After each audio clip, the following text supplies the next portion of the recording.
Hello, and welcome to another episode of Connected by Controversy. I'm your host, Chris White. I intended this podcast to be about scholarship that addresses controversial issues. I've interviewed professors who specialize in police brutality, gender identity, atheism, slavery, Israel, Palestine, vaccines, and many other topics that fit into the controversial. The idea is to encourage people to learn from specialists about the things that anger them. That's basically it, because as a person, I understand how quickly emotions can get the better of us when we hear about something controversial. I know how it feels to be upset, angry, or scared. But I also know that when I find a scholar or an investigative journalist who has covered this issue in depth, that is actually making me feel emotional, I become much more measured in my response. And so when I started this a few months ago, that was my intention. But I did not anticipate that there would be an invasion of an Eastern European country. Not this year, not in my lifetime. Maybe I was naive because I just assumed as a historian that anybody who has been paying attention to the world in the past couple centuries, and even further back than that, knows that when that happens, a lot of other countries get pulled in, and the results are horrendous. World War II and the Balkan Wars in the 20th century are a couple of important examples of that, but there's many more. So since last week's Russian invasion of Ukraine, I'm putting together a series of Ukraine crisis episodes to help contribute to raising awareness about this issue. The first interview was with Michael Beckley of Tufts University, and today we're talking to Dr. Karen Petrone, a history professor at the University of Kentucky. Her primary research interests are cultural history, gender history, propaganda, war and memory, and the history of subjectivity in everyday life, especially in Russia and the Soviet Union.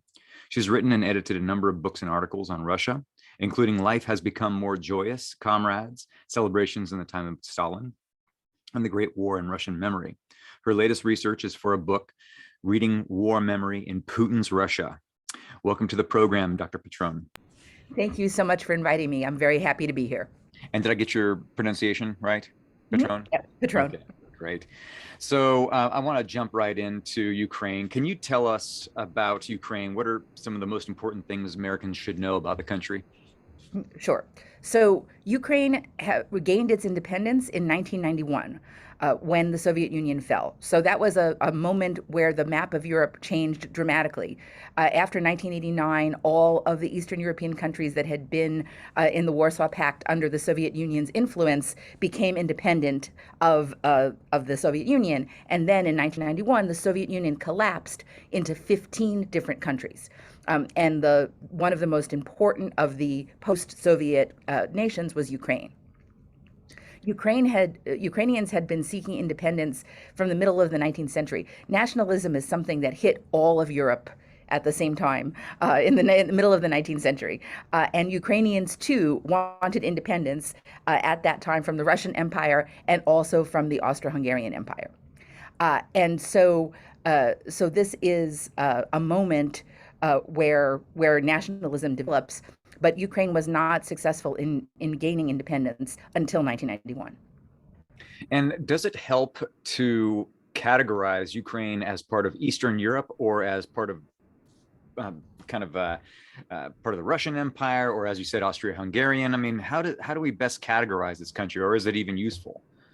Well, it's really, I would say it's Eastern Europe or East Central Europe, and it is. And Ukraine has been a crossroads, right? The name itself means at the border, so that's what Ukraine means in Russian, right?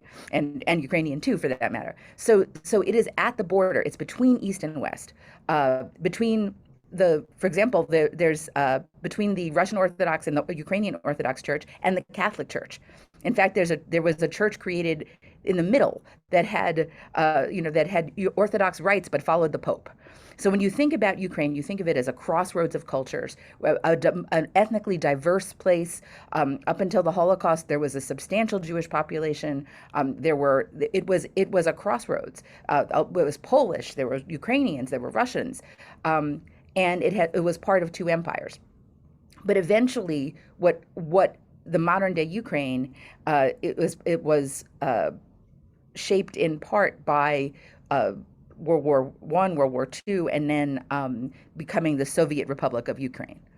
And so that's how it all kind of got shaped together. But it's a crossroads, and it's a I would say it's Central, and Eastern European, and a meeting place. So it's the result of all these processes, geographical, cultural, political, economic, over the course of many centuries, even millennia, if you go back to the Scythians and the Vikings and all that too, right? That all those different cultures have shaped it over time, even the Ottomans. Absolutely.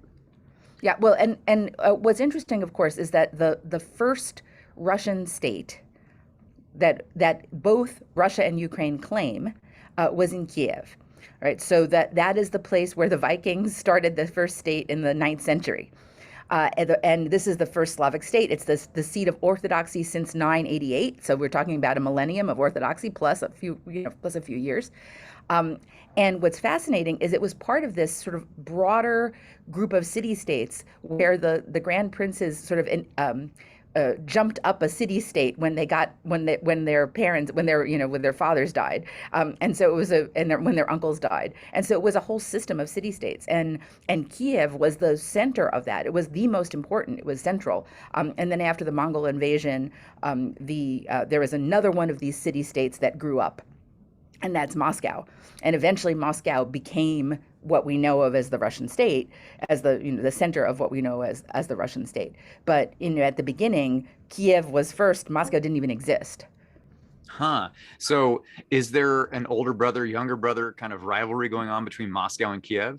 I would say so, yes. I would say that's an important part. I mean, the center, the most important church in Russian Orthodoxy is in Kiev, right? I mean, because it's the oldest and most important center of Russian Orthodoxy and Ukrainian Orthodoxy, right? I mean, it's the same thing, right? They start from the same place, but eventually there are all these different city states, and they duke it out, like imagine sort of Italy in the in the 14th, 15th century. All these city states kind of duke it out, and eventually Moscow really becomes much more powerful than all the other city states and starts to absorb them all up. And so that kind of feeds into this story that Putin has been peddling, especially since I guess he wrote an essay last year where he was arguing that Ukraine was kind of an extension of Russia. Can you talk about that? Yeah, sure. I mean, you could just as easily say that Russia is an extension of Ukraine. I mean, it doesn't make sense. So I think Putin's historical justifications are very weak. Yes, these countries were part of the same territorial entity for a long time, but that doesn't make it sort of take it for granted that the Russian state should control Ukraine. And I think we think that national self-determination is something that's very important. It comes out of the mid-19th century. It's something that after World War I, they ran around trying to create nation states, right? Unfortunately, at that time, Ukraine didn't get its nation state, although it tried. But this idea that groups of people have the right to determine how they should be ruled is something that's integral to all of modern history. And for Vladimir Putin to say now, everybody has the right to be ruled, but Ukrainians really are ours, that doesn't make any sense. I guess that's what I've been trying to grapple with in my readings of Ukraine, because I'm very new to this myself, but I'm very interested in this because it definitely, anything happening in the world today, especially if it's in Europe, is going to be affecting us, or Eurasia in general too. And so what I'm trying to understand is, to what extent is Ukrainian nationalism still being negotiated right now among Ukrainians? Oh, yeah, it's absolutely being negotiated, and it has been massively strengthened by Russian actions since 2014. Right. So you have to imagine in 1991, there's chaos, right? The Soviet Union falls apart. Every nation's, all of these post-Soviet nations have to kind of recreate themselves anew. Ukraine had some experience with independence, some interest in independence in the past, but it has to start up. And like all the other states, there's poor economy, corruption. I mean, the same is true in Russia, right? And gradually, and Ukraine bounces back and forth between an orientation that is more Russian and an orientation that is more Western. And first there's a Russian-oriented president elected. Then there's a revolutionary movement, and there's a Western-oriented, then a Russian-oriented. But in 2014, the Russian-oriented president is overthrown in a revolution called the Maidan, the Revolution of Dignity. And in that moment, since 2014, Ukraine has become more and more aligned with the West, more and more democratic, and more articulating the idea of a multi-ethnic state, just like the United States, where you can be Russian-speaking and Ukrainian, you can be Jewish and Ukrainian, you can be Tatar and Ukrainian, right? And so it is actually the sort of the process of Ukrainian articulating Ukrainian national identity has been very much forwarded by Russian actions since 2014, and even among Russian speakers, right, who might theoretically be interested in being aligned with Russia, but they've become more and more alienated from Russia. And a lot of this, as you said, is just kind of quickly happening since 1991. There have been a number of different leaders. Some have gone down kind of in defeat and disgrace as well. But and that's kind of fed into some of the discussion in the United States about how Ukraine isn't necessarily worth defending. I mean, there have been those kinds of arguments from conservatives in particular. I'm thinking Tucker Carlson. How would you respond to that? Unfortunately, we have to respond to things like that. Yes. Okay. So I think we have to kind of bracket Ukraine, right, in the sense that in this, the question is, yes, did Ukraine have its ups and downs? Is Ukraine perfect? No, right? No way, right? But you have to ask the question, do we respect international law? Can one country just unilaterally go in and start destroying another country? And so it's almost irrelevant that it's Ukraine, right? I mean, it could be, of course, if it's in NATO, we've already got a treaty obligation to help it. So that's, let's put away. But it could be another country that's not in NATO, and if it's attacked without provocation, then the whole world, not just the United States, has the obligation to try to, sort of create an international order where this kind of lawlessness is not permitted. Right. That's what I would say. I mean, I'm not even sure Ukraine matters. It doesn't matter which country this is happening to. The results should be the same. And I think for a lot of people, they think that, well, the Central Asian republics, we said there was, there's a number of them. Was it 13 countries, or was it more? 15 altogether. Right, that are outside of the Russian Federation now, that used to be part of the Soviet Union. Well, 14 plus the Russian Federation. So, gotcha. so the 15th is the Russian Federation. The 15th is the bulk of the territory, right? But not necessarily. That is correct. And that because it's something that's so recent, as we can see in other cases as well, boundaries sometimes do fluctuate after they've gained their independence. But there's something that does make a country, a sovereign country, more so than just something that's in flux. Even if it shares some characteristics, cultural characteristics with other countries, there is something that is kind of in the imagination, like along the lines of Benedict Anderson. Exactly. Can you talk about some of those elements that Ukraine possesses? Absolutely, sure. So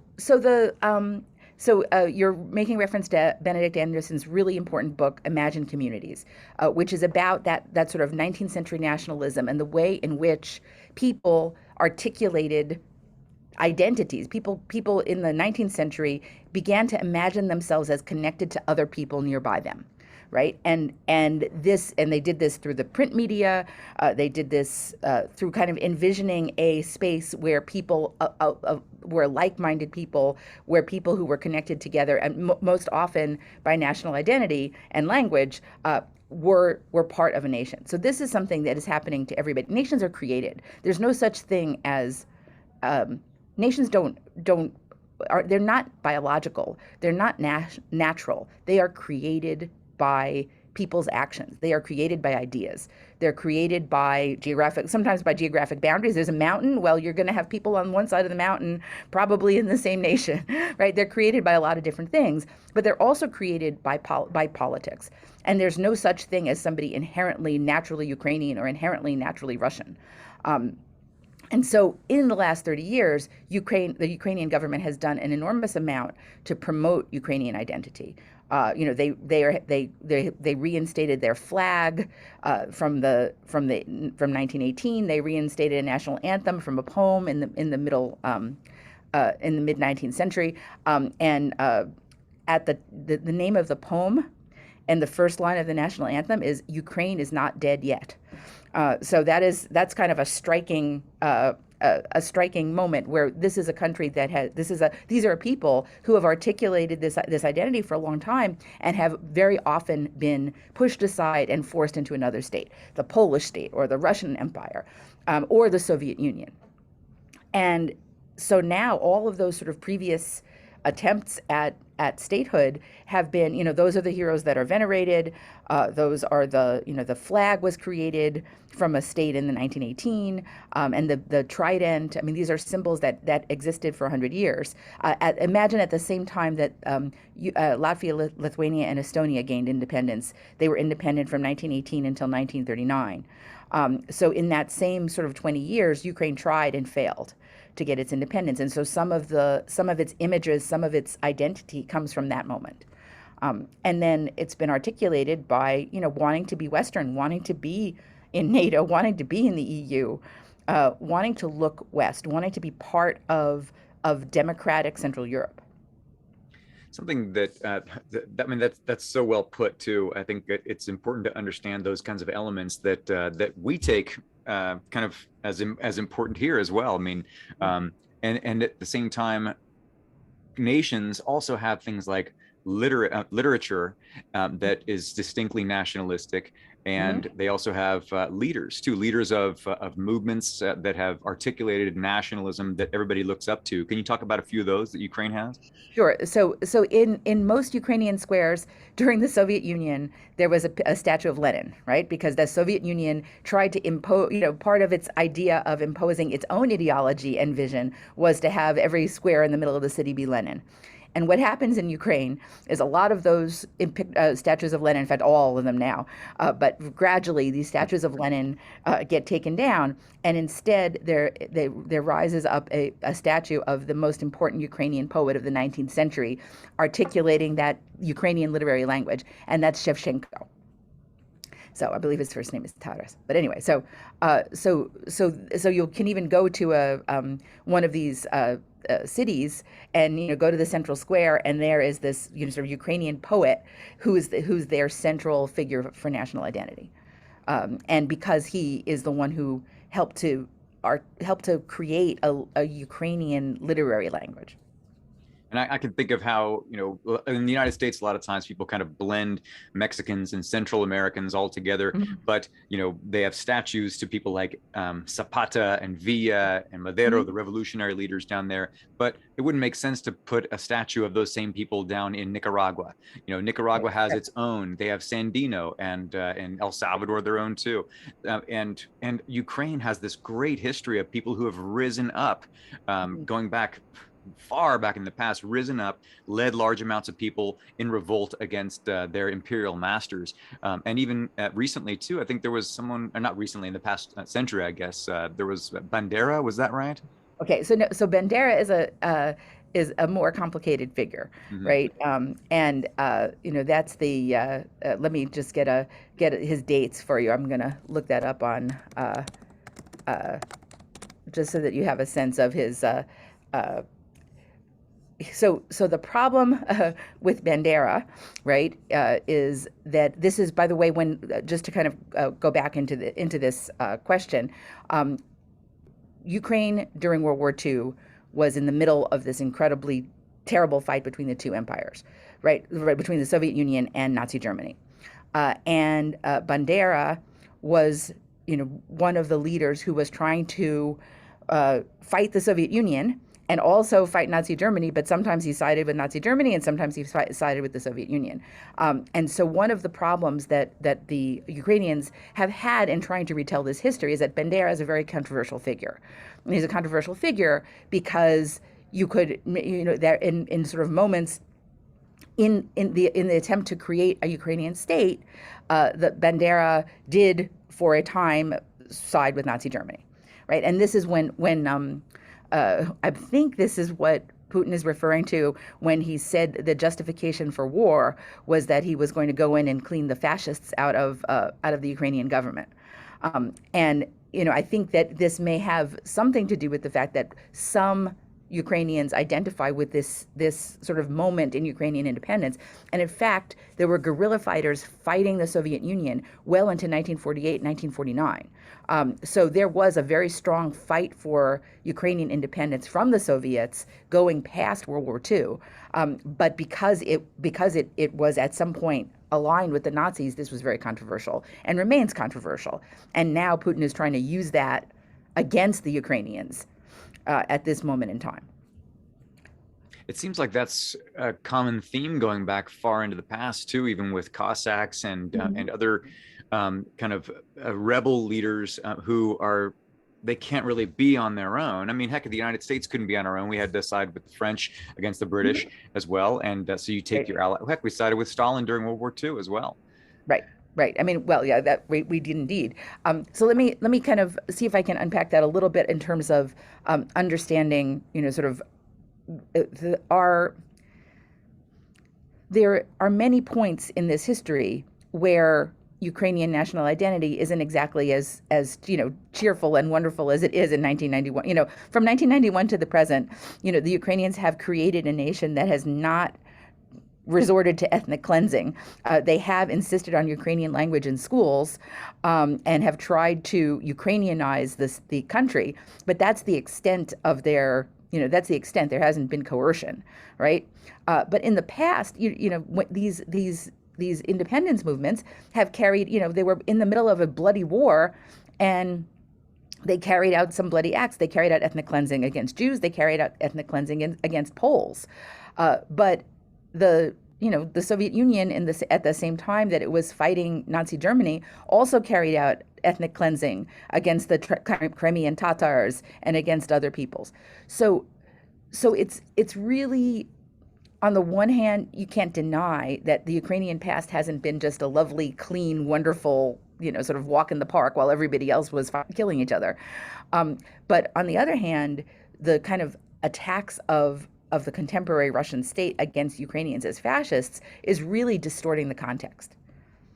Right. And it's kind of like the fate of Eastern Europe too, where you have all these different ethnicities, and its geography has kind of facilitated the movement of large amounts of people, and it's on kind of at the crossroads between all these different empires, multiple empires at the same time, many generations going back too. And so, and how to negotiate one's sovereignty and agency is well, I mean, it's difficult even in the best of situations. In the United States, we're kind of in a Goldilocks zone where we don't have any big nations that can threaten us, but our history is fraught with all these kinds of things too, dealing with people of color and indigenous peoples, things like that, slavery, etc. Yeah, and I think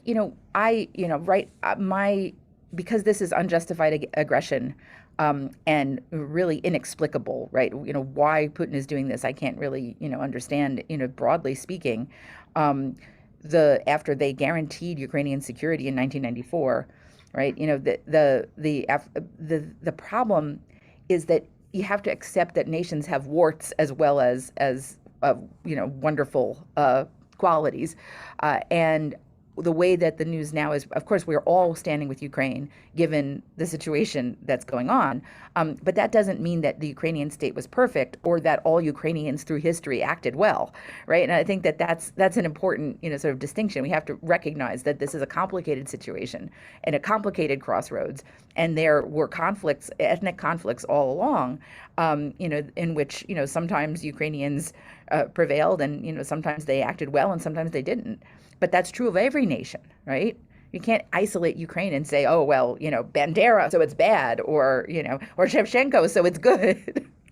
Sure. And this is really what I'm starting to realize this in my lectures right now, is that in each of the wars that I'm talking about, I was just talking about the Vietnam War this morning with the class, and you can make a similar assertion, because states that want to do something in their own interests will make the case not based on, well, we want to go harm these people. It's really about, well, we're doing it for them, and we're doing it because it's right, and or to protect ourselves. It's kind of a similar story going down the years.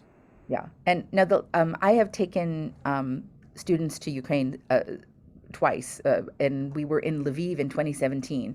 And in the last days that we were there was a cyber attack on the banks in Ukraine. And at the time, the course director, sort of gathered the faculty in a huddle and sat down with us to talk about what we would have to do if we'd have to evacuate if the Russians invaded. And at the time, I was thinking, what? What are you talking about? I was like thinking, all right, calm down. We're all fine here. This is not going to happen, but all right, I'm going to listen. I'm going to hear you out, and we'll make an emergency plan just in case. And now here we are. What is it? 6 years? Not even 6 years. 5 years later, and this horrifying thing has come to pass. And so for the last, since 2014, Ukrainians have been on alert that this might happen, right? And they have been thinking about what they would do if this happened. And that's why you're getting such a very courageous civilian response, a very courageous response from President Volodymyr Zelensky, who, by the way, is Jewish, right? I mean, this is, think about him being accused of being a fascist. Well, no, he happens to be Jewish, right? And he's a representative of this idea that Ukraine can be a multi-ethnic, diverse, democratic country that wants to look westward. And so what he stands for is something very positive and very important, and something that goes away from some of these ideas in the past of ethnic cleansing or anything like that. And so I think it's really important to appreciate Zelensky for who he is, and also to appreciate that since 2014, Ukrainians have been preparing for the eventuality that something like this might happen, and that they would have to fight for their lives and fight for their country. And it's astonishing how they're doing what they're doing. Though I don't think they can stand up in the long term against the might of the Russian military. If something doesn't stop the Russian military, that Ukraine is not gonna continue to be a nation, right? So that's very grim. But they're ready to fight.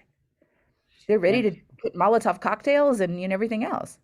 Yeah, I mean the images have been breathtaking and really heartening too, disheartening at the same time. I'm thinking of the video of the Russian tank looks like, I think it's in Kiev, that just runs over a vehicle that had an old elderly gentleman in it. And I mean, those kinds of atrocities do happen in every war, but just to swerve to hit somebody and run over it like that just really I think is diminishing the Russian brand, so to speak, in its warfare. Yeah, I think Vladimir Putin has miscalculated severely, and that the Russian brand is damaged forever, right? I mean, this is and they're also, they're dropping bombs in civilian centers. They're the unprovoked nature of this. I mean, this is why, to go back to Tucker Carlson, right? This is why it matters, right? If you do this, right? If you just kind of roll your tanks in and take over the next door territory, that's something that we can't as a world order accept. If you want prosperity, if you want commerce, if you want business, if you want people to live well, you cannot allow that to happen. And so I think Putin has overplayed his hand here. I think I feel for those, the Russian soldiers who are forced to do this. In Kiev, they've put up signs that say, "Will you stop and go home? Do you really?" So that you could look your children in the eyes again. You stop and go home, so you're not going to be a murderer. I mean, they're really, trying to put psychological warfare in place against the Russians, and the rest of the world is putting sanctions that have already crippled the Russian economy. And Putin's statement a few days ago, threatening countries that might seek to intervene with nuclear war, this seems to be unprecedented. Yes, I would say so. Yeah, I mean, I have to say, as somebody who lived through the Cold War as a teenager, when in my freshman year of college, there was that movie The Day After, imagining what would happen if there was a nuclear war, right? I never imagined this, and I think that those statements that were hinting that nuclear weapons were not off the table are a sign of how out of touch with the rest of the world Putin is, and honestly, how dangerous he is. Absolutely. That really just sent a chill. And anybody out there who's listening, if you haven't seen The Day After, you really should. It was filmed in Lawrence, Kansas, where I ended up getting my graduate degree. And it's bad enough when the actual bombs drop, but then the movie does a great job of talking about what would happen in the months and years afterwards too. And how difficult it is to undo something like that. How impossible it is, in fact, to undo something like that. Right. I mean, just think about, Chernobyl or Fukushima and the, sort of ongoing, outlasting effects. Those, of course, were domestic accidents, but radioactivity is something, that doesn't go away for thousands of years. And so, it's just really, I mean, it's a very chilling thing, and honestly, if I were, Sergei Lavrov or the other ministers in Putin's inner circle, I'd be wondering now, is this person competent to rule? I also, I just have a few minutes left, but I wanted, it occurred to me when we were talking that there is this new history too, in the past 2 decades of civic engagement, of nonviolent revolutionary activity within Ukraine, which is contrasted with Russia, which has been this top-down thing for a long time. Can you talk about the, was it Orange Revolution and then Maidan? Right. So, right. So this is this is something, this is why Putin is so afraid of Ukraine, right? Because one of the thing that Putin is so afraid of is a revolution in Russia, right? This is his number one, sort of terror, right? His number one nightmare, besides the West encroaching, it's a revolution, because he views he views revolution as the most dangerous thing. And in fact, when it was the 100th anniversary of the Russian Revolution, it was barely mentioned, right? Because, or at least it was not focused on very much, because Putin doesn't want to talk about revolution because he's afraid of one happening.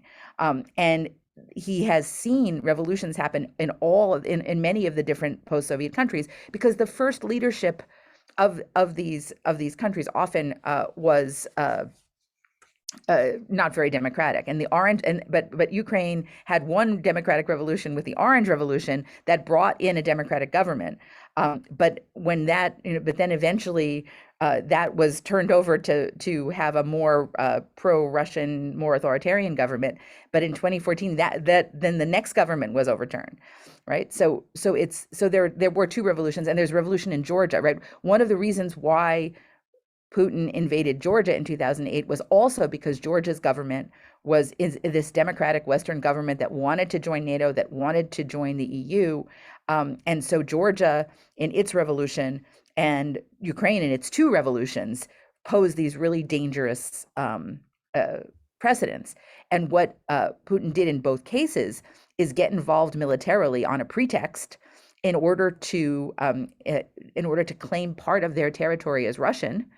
And then that, because there's a frozen war on the Georgian border and on the Ukrainian border in Donetsk and Luhansk, these countries couldn't join NATO, right? That was part of what he did. He used military action to prevent these countries, the ones who had revolutions in their revolutionary moments, of trying to prevent them from turning westward. But yes, you're right. Ukraine has had 2 revolutions, 2 times. So it's been really a kind of a dialogue within the country about how it was going to be governed, and and each time, it's gone back and forth.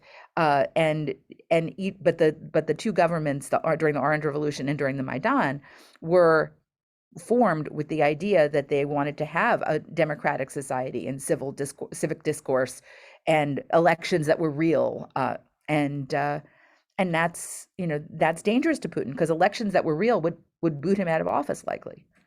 Wow. And can you talk about the significance of the Maidan as a space? Sure. So the Maidan was the central square in Kiev, and there were protests there. What happened in 2014 was there was a set of elections that was where the current government won suspiciously. There were protests against the election results, and then the government fired on the protesters.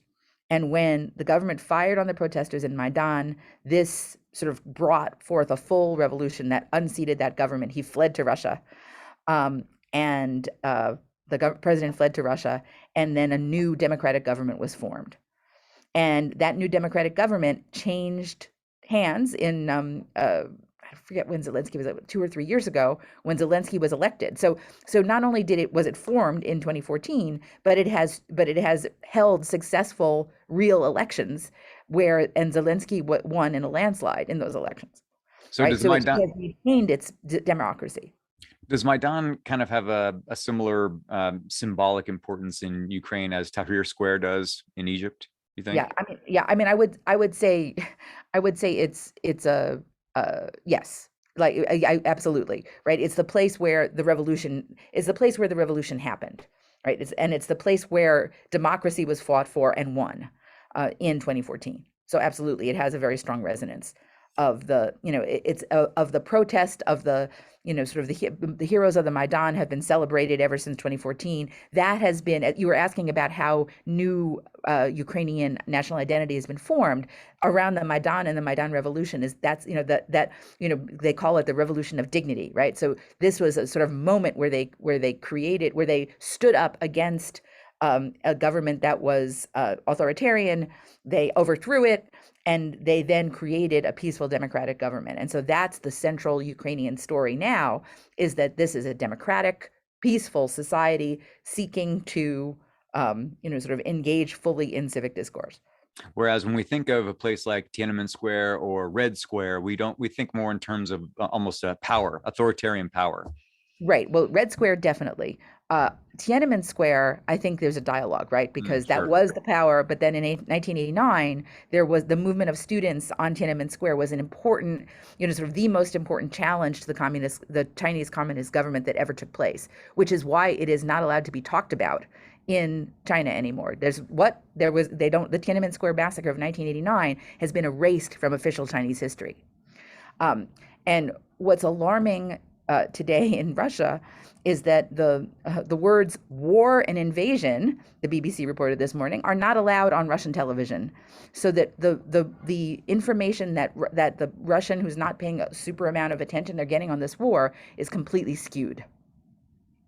In fact, they're not using the word war, they're using the word special operations. So a joke is going around Russia. So this gives you a sense of kind of Russian opposition. Very often, anecdotes, or the circulation of anecdotes, is one of the ways in which Russian people have pointed out their opposition to the government. And so there's an anecdote going around that is this: instead of war, they're calling what's happening in Ukraine special operations. So somebody says to somebody else, "Have you read Tolstoy's book, Special Operations and Peace?" Wow, that's Yeah, great. Oh my yeah, gosh. yeah. So there's an awareness within the part of the Russian public that's paying attention is aware that the news is not telling them the truth. The problem is that some folks who are either on the less educated spectrum or the older folks who just watch their TV, the TV is presenting a lack of a really censored reality, and that's a very dangerous situation. Well, Dr. Karen Petrone, thank you so much for taking time out of your day to talk to us, and I really hope that I'll go ahead and post up some of your articles about this and some of the books so people can read it too. But really look forward to reading your book on Putin, reading War Memory in Putin's Russia, because I think that would really definitely give people context for what's going on right now, the kinds of arguments that he's making and that are resonating with some Russian people. Well, thank you so much for your invitation. It was a pleasure to talk to you. Thanks.